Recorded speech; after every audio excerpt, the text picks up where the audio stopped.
দি বলছি এটা বাজিয়ে কি গান বাজনা হয় নাকি? এটা তো আমি বাজাইনি, এটা এখন তুমি হাতে দিলে আর যে দেখতে মেয়ে দিয়েছিল ওই দিনেরই তো ঘটনা। আমি হ্যাঁ সেদিন তো তুমি হ্যাঁ আমার সামনে দিয়েছিল। সামনে দিয়েছিল হ্যাঁ তো একটু একটু বাজাবে?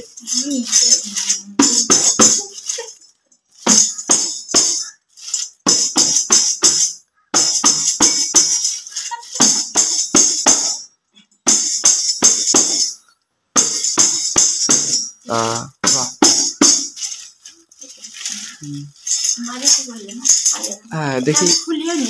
হ্যাঁ সেটাই, আমি তো এসে দেখলাম যে এটা সেরকম ভাবেই পড়ে রয়েছে যেরকম দিয়ে গেছিল, তুমি এখনো খোলোনি। আচ্ছা এই যন্ত্রটার নামটা যেন কি বলে? হ্যাঁ ডাপলি ডাপলি ডাপলি।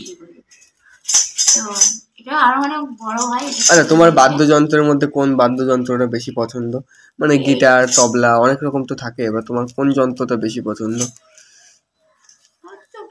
ভাল লাগে না, মানে স্প্যানিশ গিটার, তার আওয়াজটাই ভাল লাগে। রকস্টার আর এটাও ভালো, এটা মানে ধরো তোমার কাছে কোনো ইনস্ট্রুমেন্ট নেই, হ্যাঁ তখন এটা খুব দরকার। কিন্তু আমার তো মন ওদিকে যায় না যে আমি এটা নিয়ে বাজাবো, মানে তুমি বললে সেজন্য আমি বাজালাম। আচ্ছা আমি একটা কথা বলবো, তুমি যেহেতু এই জিনিসটা ব্যবহার করো না, হ্যাঁ নিয়ে ঘরে রেখে দেবে, নাহলে হ্যাঁ আবার সবাই তো বন্ধু মানুষ।